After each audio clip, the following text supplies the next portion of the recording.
ఇప్పుడే country delight యాప్ని download చేసుకోండి. Download the country delight app now. ప్రస్తుతం మనతో పాటు ఉన్నారు మెదక్ ఎంపీ రఘునందన్ గారు. ఒకసారి ఆయనతో మాట్లాడదాం. పాకిస్తాన్కి ఇండియాకి జరుగుతున్నటువంటి ఈ ప్రత్యక్ష యుద్ధం గురించి ఆయన ఏం చెప్తారో ఒకసారి చూద్దాం. సార్ నమస్తే అండి. నమస్తే. ఆపరేషన్ సింధూర్తో మొదలయ్యి ఇప్పుడు ప్రత్యక్ష యుద్ధానికే మనం దిగినటువంటి పరిస్థితి ఉంది. ఆల్మోస్ట్ పాకిస్తాన్ ప్రధాని కావచ్చు, లేకపోతే పాకిస్తాన్ ఆర్మీ చీఫ్ కావచ్చు, అక్కడి నుంచి పారిపోయినటువంటి పరిస్థితి. ఎట్టి పరిస్థితుల్లోనూ ఇండియా గెలిచి తీరుతుంది అనేది ప్రతి ఒక్కరికి తెలిసిన విషయమే. కానీ పబ్లిక్కి ఇబ్బంది కలగకుండా గెలవాలి అనేది అందరూ కోరుకుంటున్నారు. ఇప్పుడు అదే జరుగుతోంది. ఆల్మోస్ట్ నెక్స్ట్ రాబోయే కొద్ది సమయంలో ఏం జరగబోతుంది, కొద్ది రోజులు కూడా కాదు, కొద్ది సమయంలోనే ఏం జరగబోతోందో చెప్పండి. అమాయకులైనటువంటి ఆడబిడ్డలు భారతదేశ ప్రజాస్వామ్యాన్ని గౌరవిస్తూ ఆర్టికల్ 370ని నరేంద్ర మోడీ గారు రద్దు చేసిన తర్వాత జమ్మూ కాశ్మీర్లో ఎన్నికలు జరిగినాయి. ప్రజాస్వామ్యబద్ధంగా ప్రభుత్వం ఏర్పడింది.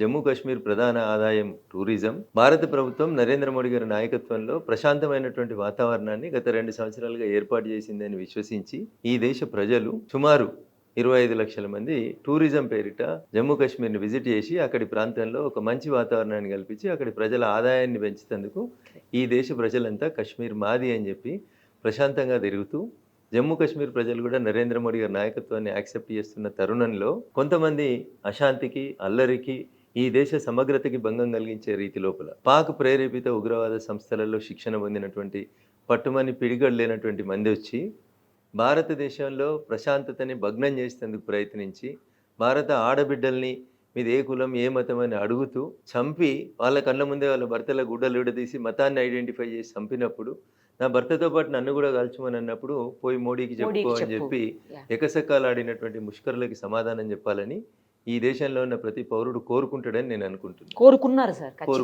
కోరుకున్నప్పుడు భారత ప్రభుత్వం మా ఆడబిడ్డల నుదుటి సింధూరాన్ని తుడిచిన ఎదవలు ఎవరైతున్నారో వాళ్ళకి ఆపరేషన్ సింధూర్ పేరిట అదే ఆడబిడ్డలతోటి గుణపాఠం చెప్పించాలనేటువంటి ఒక మంచి లక్ష్యంతో, ఒక మంచి మెసేజ్ని ప్రపంచానికి చెప్పాలనేటువంటి ఉద్దేశంతో నరేంద్ర మోడీ గారు ఆపరేషన్ సింధూర్ని ప్రారంభించి పాకిస్తాన్లో ఏ ప్రజలకు కూడా నష్టం చేయలేదు. దాయాది దేశమైనా వాళ్ళ బుద్ధి వంకర బుద్ధి అయినా ఏ ఒక్క పౌరుణ్ణి కూడా లక్ష్యం చేసుకొని భారత ప్రభుత్వం పనిచేయలేదు. 14 రోజులు నరేంద్ర మోడీ గారి నాయకత్వంలో భారతదేశం, భారత ప్రభుత్వం అన్ని రకాలుగా పాకిస్తాన్కి, అంతర్జాతీయ వేదికలకి పాకిస్తాన్ నుంచి వచ్చిన ముష్కర్లు చేసినటువంటి తప్పుని చెప్పి దాన్ని సరిదిద్దుకోమని, ఉగ్రవాద మూకల్ని ఆ దేశంలోంచి పంపించమని, తీవ్రవాదులకు ఆశ్రయం ఇయ్యొద్దని రకరకాలుగా వాళ్ళకి అర్థమయ్యే భాషలో చెప్పేందుకు ప్రయత్నం చేసినాం. దున్నపోతు మీద వానబడ్డట్టు ఎంత చెప్పినా అర్థం కాకుండా, అర్థమైనా అర్థం కానట్టు ఇంకా కొన్ని ఉగ్రదాడులకు ప్లాన్ చేసి భారతదేశ సమగ్రతని, సమైక్యతని, భారతదేశంలో ప్రజల జీవన విధానాన్ని అతలాకుతలం చేసేందుకు కుట్రలు పన్నుతున్నటువంటి సందర్భంలో బాధ్యత గల ప్రభుత్వంగా భారత ప్రజల రక్షణే తన ప్రథమ కర్తవ్యంగా ఏ తీవ్రవాద స్థావరాలలో శిక్షణ పొందుకుంటూ వచ్చి భారతదేశ అస్థిరతకి పాల్పడుతున్నటువంటి ముష్కరులు ఉన్నారో వాళ్ళందరి మీద టార్గెటెడ్గా వాళ్ళ ట్రైనింగ్ క్యాంప్స్ని మాత్రమే భారత ప్రభుత్వం ధ్వంసం చేసింది. 14 రోజులు పాకిస్తాన్కి అధికారికంగా సమయం ఇచ్చిన తర్వాత మేము యుద్ధం ప్రారంభించలే. ముష్కరులకి ట్రైనింగ్ ఇస్తున్నటువంటి ప్రాంతాలని, వాళ్ళ చేసేటువంటి ప్రయోగశాలల్ని భారత ప్రభుత్వం టార్గెటెడ్గా ఆపరేషన్ సింధూర్ పేరుతో విధ్వంసం చేసింది. అప్పుడన్నా పాకిస్తాన్ ముందుకు వచ్చి మా వాళ్ళు పొరపాటు జరిగింది, ఇట్లాంటి దొంగలకి మేము ఆశ్రయం వేయడం తప్పు, ఇట్లాంటి తీవ్రవాదులకు ఆశ్రయం వేయడం తప్పు, తీవ్రవాదం అనేది ప్రపంచాన్ని అంతటినీ పట్టి పీడిస్తున్నటువంటి సమస్య, జరిగింది జరిగిపోయింది, మా పక్క దేశంతో మేము సఖ్యతతో ఉండాలనుకుంటున్నాం, ఇక మా దేశంలో ఇంతమంది తీవ్రవాదులు ఉన్నారు, వీళ్ళందరినీ అరెస్ట్ చేస్తున్నామని మాట్లాడాల్సిన పాకిస్తాన్, చచ్చిపోయినటువంటి ముష్కరులకి వాళ్ళే దగ్గర నుండి అధికారిక లాంఛనాలతోటి అంత్యక్రియలు చేస్తూ భారత ప్రభుత్వాన్ని కవ్విస్తూ ఎల్ఓసి ఎంబడి అమాయకులైనటువంటి భారత ప్రజల మీద కాల్పులు జరుపుతూ ప్రశాంతంగా ఉన్నటువంటి జమ్మూ కాశ్మీర్ ప్రశాంత వాతావరణాన్ని భగ్నం చేస్తామంటే ఇంత పెద్ద డెమోక్రసీ, ప్రజల చేత ప్రజల కొరకు ప్రజలే ఎన్నుకున్నటువంటి ఒక విశ్వగురువుగా ఈ దేశాన్ని నిలబెడుతున్న నాయకుడు ప్రజాప్రభుత్వం ఉంది. Nothing is impossible in the direction of honourable prime minister Narendra Modi అని ప్రపంచం అంతా అనుకుంటున్నప్పుడు నలుగురు వచ్చి ముష్కర్లు ఈ దేశ అస్తిత్వాన్ని ప్రశ్నిస్తామంటే నిరుపమ్ గారు తప్పకుండా భారతదేశం తన విధిని, తన కర్తవ్యాన్ని, తన ఆడబిడ్డల సింధూరాన్ని తుడిచిన ఎదవల ట్రైనింగ్ క్యాంపుల్ని తప్పకుండా కొట్టాలని కోరుకుంటుంది. అదే పనిచేసింది. భారతీయుడిగా పనిచేసినందుకు నేను భారత ప్రభుత్వాన్ని అభినందిస్తున్నా, గర్వపడుతున్నా.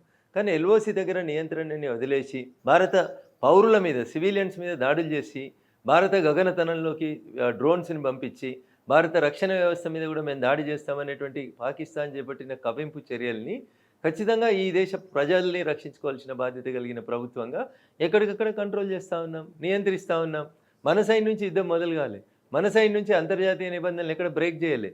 సివిలియన్స్ మీద ఎక్కడ ఒక తుపాకీ గుండు పేలకుండా మనం చూస్తుంటే మన సివిలియన్స్ని కాల్చి చంపేటువంటి రెచ్చగొట్టే చర్యల్ని పాకిస్తాన్ చేస్తా ఉంది. కంటిన్యూ చేస్తానే మీరు నన్ను కొడతా ఉంటే నేను ఎంతకాలం మౌనంగా ఉండగలుగుతాను? అదే కదా. ఖచ్చితంగా 1-2 సార్లు అంటే మౌనంగా విని తప్పు చేస్తున్నారు పద్ధతి కాదు అని చెప్తాం. Correct. మీరు మీ లిమిటేషన్ దాటిన తర్వాత మీకు అర్థమయ్యే భాషలో చెప్పాలి కదా. అంతే. కుక్క కాటుకు చెప్పు దెబ్బనే కరెక్ట్ అని చెప్పి పెద్దలు ఉత్తగానే చెప్పలేదు కదా. అట్లే చేస్తా ఉంది ఇలా భారత ప్రభుత్వం. కానీ మేము యుద్ధం కోరుకోవట్లేదు, యుద్ధం స్టార్ట్ కావాలని మేము అనుకుంటలేం. మీరు మీ హద్దులు దాటి మా ఎల్లలు దాటి మా దేశంలోకి వస్తే బరాబర్ మీకు సమాధానం చెప్పడానికి మేము సిద్ధంగా ఉన్నాం.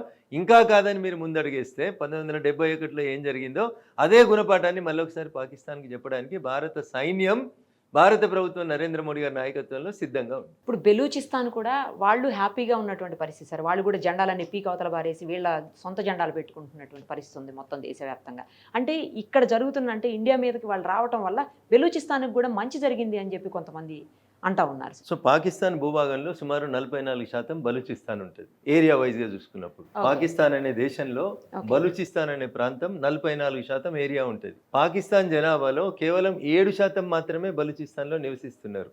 స్కూళ్ళు లేవు, కాలేజీలు లేవు, హాస్పిటల్స్ లేవు. బలూచిస్తాన్లో నివసిస్తున్న ప్రజలని పాకిస్తాన్ ప్రభుత్వము ద్వితీయ శ్రేణి పౌరులుగా పరిగణిస్తుంది. వాళ్ళకి విద్య లేదు, వైద్యం లేదు, వాళ్ళకి కష్టం వస్తే పాకిస్తాన్ ప్రభుత్వం ఆదుకుంటలేదు. దీన్ని నిరసిస్తూ బలూచిస్తాన్ ప్రాంతానికి సంబంధించినటువంటి ప్రజలు దాదాపు ఒక 3-4 దశాబ్దాల నుంచి పాకిస్తాన్లో మేము ద్వితీయ శ్రేణి పౌరులుగా బతకలేం, మా బలూచిస్తాన్ అనే దేశాన్ని మాకు సెపరేట్ చేయండి అని చెప్పి సుదీర్ఘకాలం నుంచి 3-4 దశాబ్దాల నుంచి వాళ్ళు కొట్లాడుతూ వచ్చింది. 10ల సంఖ్యలో పోరాటం ప్రారంభమైనటువంటి బలూచిస్తాన్ లిబరేషన్ ఆర్మీ ఇలా ఇంతింతాయి వటడింతాయి అన్నట్టు ఎదిగింది. చాలాసార్లు పాకిస్తాన్ సైన్యంతో గొడవపడతా ఉన్నారు.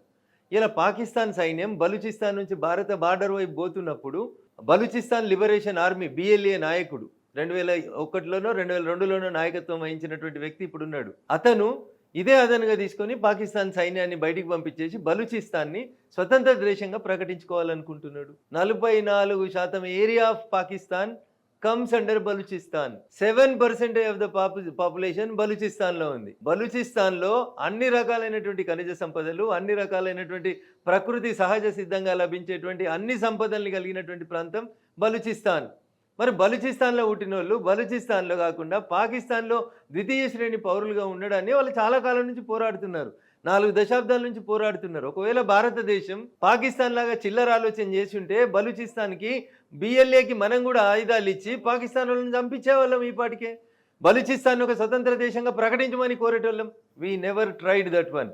కానీ ఇన్ఫ్యాక్ట్ పాకిస్తాన్ UNOలో ఇప్పుడు ఎవరైతే ఈ పెహల్గాంలో మేమే పోయి చంపేసినామని ప్రకటించుకున్న TRF అనేటువంటి సంస్థ పాకిస్తాన్ యునైటెడ్ నేషన్స్లో జరిగిన డిస్కషన్స్లో భారత ప్రభుత్వం TRFని నిషేధిత సంస్థగా ప్రకటించమని అడిగితే దానికి అభ్యంతరం చెప్పిన ఒకే ఒక దేశం పాకిస్తాన్. మీరు టెర్రరిస్టులకి మద్దతు ఇస్తూ షెల్టర్ ఇస్తూ శిక్షణ ఇస్తుంది అబద్ధమైతే TRFకి మద్దతుగా యునైటెడ్ నేషన్స్లో మీరు మాట్లాడాల్సినటువంటి అవసరం ఏమొచ్చింది అనేది ఇలా పాకిస్తాన్ సమాధానం చెప్పాలి.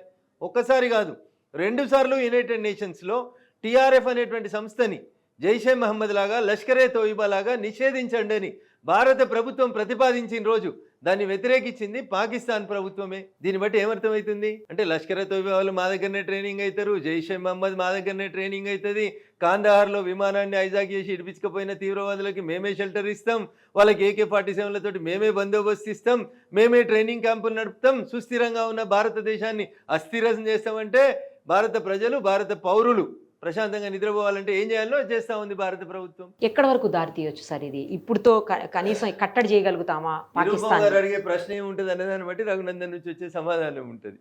పాకిస్తాన్ ఏం తలతిక్క పనులు చేస్తుంది అనే దాన్ని బట్టి భారత సైన్యం దానికి రిప్లై ఇస్తుంది.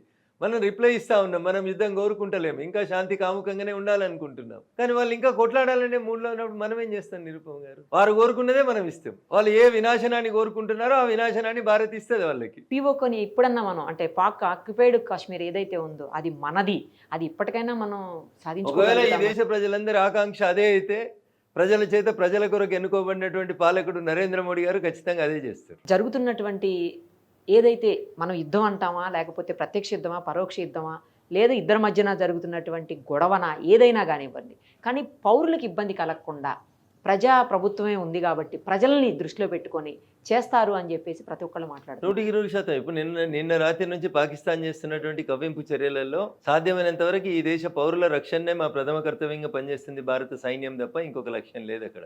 వాళ్ళు చేసినట్టు పిచ్చి పనులు మనం చేసుకోవాలనుకుంటే నిలబెట్టి నెట్టుకుంటూ పోయి లాహోర్ దాకా కొట్టుకొచ్చేంత సత్తా భారత సైన్యానికి ఉంది. అయినా మనం తప్పు చేయట్లేదు. ఇంకా మనం సహనంతో ఉంటున్నాం, ఇతరుల్ని గౌరవిస్తూ ఉన్నాం. అది వద్దని పాకిస్తాన్ అనుకొని పాకిస్తాన్ తప్పుడు పనులు చేసిన రోజు ఖచ్చితంగా పాకిస్తాన్ దానికి ఫలితం అనుభవిస్తుంది. మేము అంతు చూస్తాము, ప్రధానమంత్రి అంతు చూస్తాము, మోడీ సంగతి చెప్తాము, లేకపోతే మీ మోడీకి చెప్పుకో అన్న ఎవరైతే ఉన్నారో ఆ ప్రధాని ఆర్మీ చీఫ్ ఎందుకు పారిపోవాల్సిన పరిస్థితి వచ్చింది ఈరోజు? ఈ దేశం భారతీయ జనతా పార్టీ నాయకుడు నరేంద్ర మోడీ గారు కానీ భారతీయ జనతా పార్టీ స్థాపించినప్పుడు జనసంఘ పెద్దలు కానీ ఒకటే మాట చెప్పారు, nation first, party next, individuals last అనేటువంటి పార్టీలో పనిచేసేటువంటి కార్యకర్తలు. సో ఉంటామా సస్తమా, మా శ్వాస వాళ్ళు ఆపుతారా, వాళ్ళ శ్వాస మేము ఆపుతామా, ఏం జరుగుతుంది అనేది కాలం నిర్ణయించాల్సినటువంటి విషయం. ఈ దేశ ప్రజల సంక్షేమం, ఈ దేశ ప్రజల రక్షణనే ప్రాథమిక కర్తవ్యంగా భారత ప్రభుత్వం భారత సైన్యాన్ని అందుకు మాత్రమే వాడుతుంది తప్ప ఏ తప్పు పనులకి వాడొద్దని మేము కోరుకుంటున్నాం.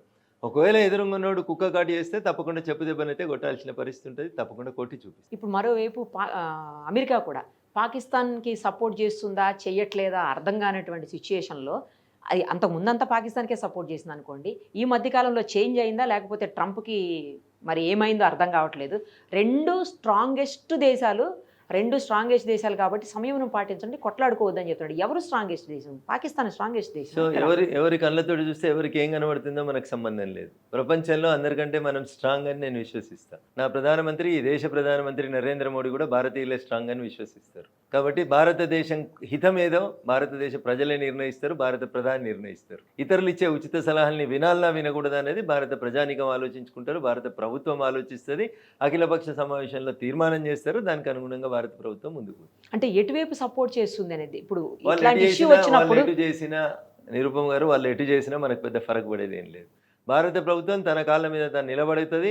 అమెరికా పాకిస్తాన్కి వేసినా, చైనా పాకిస్తాన్కి వేసినా, రష్యా పాకిస్తాన్కి చేసినా ధర్మం మన దిక్కు ఉంది కాబట్టి ధర్మం దిక్కే మనం ఉంటాం. నరేంద్ర మోడీ గారి నాయకత్వంలో ఎవరు ఏ దేశాలు ఎడదిక్కుపోయినా ఈ పోరాటం ఎటు నుంచి ఎటు మలుపు తిరిగిన అంతిమ విజయం భారత ప్రజలది, భారత ప్రభుత్వాన్ని, నరేంద్ర మోడీ గారిదే అవుతుంది. ఫైనల్గా ఒకటి చెప్పండి సార్, ఈ ఆపరేషన్ సింధూర్ ఏదైతే ఉందో అది 2 మహిళలతో స్టార్ట్ చేసింది ప్రభుత్వం. అంటే చాలామంది మగవాళ్ళు ఉన్నప్పటికీ యుద్ధ నౌకల్ని, యుద్ధ విమానాల్ని నడపడంలో స్పెషలిస్టులు అయినటువంటి లేడీస్ని తీసుకొచ్చి చేయటం అంటే కేవలం ఆడవాళ్ళ సింధూరం తీశారు కాబట్టి దానికి సమాధానంగానే చేశారా, లేదంటే మా దగ్గర ఆడవాళ్లే చాలరా మీకు సమాధానం చెప్పడానికి అని చేశారా? మీరు ఎట్లా అన్వయించుకుంటే అట్లా నిరుపమ గారు. ఆడబిడ్డల్ని తక్కువ అంచనా వేసుకోవద్దు అనేది నేను మొదటి నుంచి చెప్తా ఉన్నాను. ఆడబిడ్డల సామర్థ్యాన్ని గుర్తించి మిలిటరీలో కానీ రేపు భవిష్యత్తులో పార్లమెంట్ అసెంబ్లీలో కానీ 33% రిజర్వేషన్ మహిళా సోదరిమణులకి ఇవ్వాలి, మాతృమూర్తులను ఎంకరేజ్ చేయాలని పనిచేస్తున్నటువంటి ప్రభుత్వం నరేంద్ర మోడీ గారి ప్రభుత్వం. వాళ్ళు ఇంట్లో గిన్నెలైన దోమగలుగుతారు, అన్నమైన వండగలుగుతారు, అవసరమైతే రఫేల్ విమానాలను తీసుకుపోయి శత్రు దేశాలకు పోయి కొట్టైనా రాగలుగుతారు అనేది భారత మహిళల యొక్క గొప్పతనం. రాణి రుద్రమల్ని, ఝాన్సీ లక్ష్మీబాయిని ఆదర్శంగా తీసుకొని ఎదుగుతున్న అనేక మంది భారత మాతృమూర్తుల్ని పోయి నరేంద్ర మోడీకి పోయి చెప్పుకోపోని ఎగతాలు చేసిన మూర్ఖునికి వాళ్ళతోటే సమాధానం చెప్పించడం కరెక్ట్ అని ఈ దేశ ప్రజలు కోరుకున్నారు. అదే నరేంద్ర మోడీ గారు చేసి. You should appreciate this. Yes, ఖచ్చితంగా అదే. Thank you sir. సుమన్ టీవీలో మీ పర్సనల్ అండ్ బిజినెస్ ప్రమోషన్స్ కోసం కింది నెంబర్కి కాంటాక్ట్ చేయండి.